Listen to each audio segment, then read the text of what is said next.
Bismillahirrahmanirrahim. Kali ini kita akan membahas salah satu hadis Nabi Shallallahu Alaihi Wasallam yang sudah terjadi pada akhir zaman ini. Nabi Muhammad Shallallahu Alaihi Wasallam bersabda, "Sayati 'alan nasi sanawat khadda'at, yusaddaqu fiha al-kadhib wa yukadzabu fiha as-sadiq, wa yu'tamanu fiha al-kha'in wa yukhawwanu fiha al-amin, wa yantiqu fiha ar-ruwaybidah." Qila wa marwaybidah, qala ar-rajulu tafa fi amril amah, yang artinya akan datang kepada manusia tahun-tahun yang penuh dengan penipuan. Ketika itu pendusta dibenarkan, sedangkan orang yang jujur malah didustakan. Pengkhianat dipercaya, sedangkan orang yang amanah justru dianggap sebagai pengkhianat. Pada saat itu Ruwaybidah ikut berbicara. Ada yang bertanya, apa yang dimaksud Ruwaybidah? Beliau Nabi Muhammad SAW menjawab, orang bodoh yang turut campur dalam urusan masyarakat luas. Zaman sekarang sudah banyak kaum Ruwaybidah yang bermunculan di tengah masyarakat, terutama di media sosial.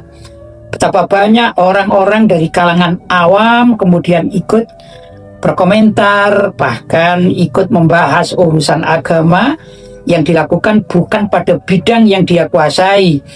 Dia tidak mengaji kitab-kitab atau turas dari kalangan para ulama, tapi tiba-tiba berbicara masalah agama, sehingga banyak sekali kerusakan-kerusakan yang ditimbulkan, terutama pemahaman dan akidah.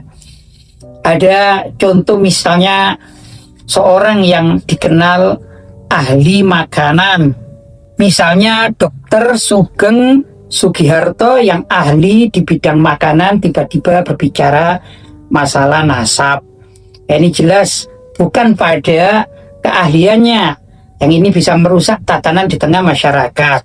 Ada juga tokoh yang tidak terbiasa bergaul dengan kalangan beretnis Arab, sehingga menyamakan antar marga padahal tidak memahaminya. Contoh di kalangan etnis Arab itu ada bangsa Ba'abud, ada bangsa Barabud. Ini jelas berbeda. Kalau bangsa Ba'abud itu dari kalangan Syarifah, sedangkan kalau bangsa Barabud ini dari kalangan masyayikh. Namun karena tidak paham terhadap masalah marga atau etnis di kalangan orang Arab, tiba-tiba disamakan antara Ba'abud dengan Barabud, padahal ini dua marga yang berbeda.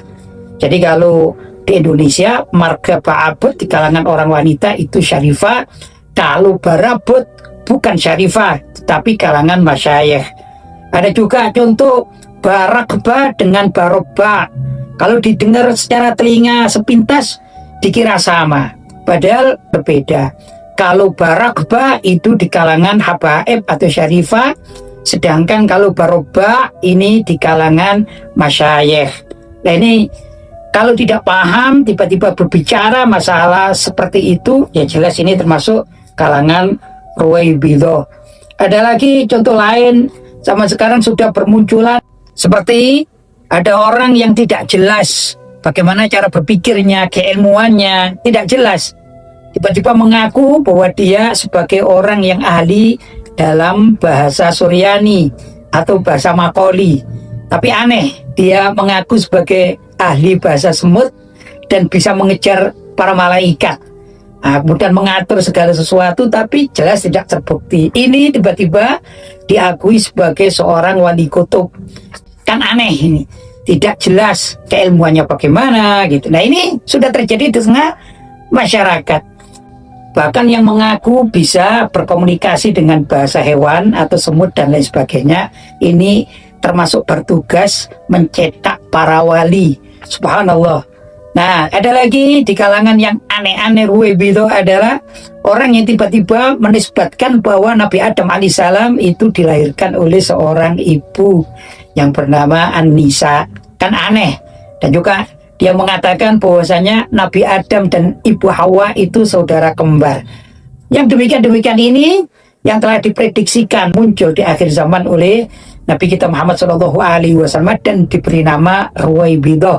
Ini sangat berbahaya bagi akidah umat Islam.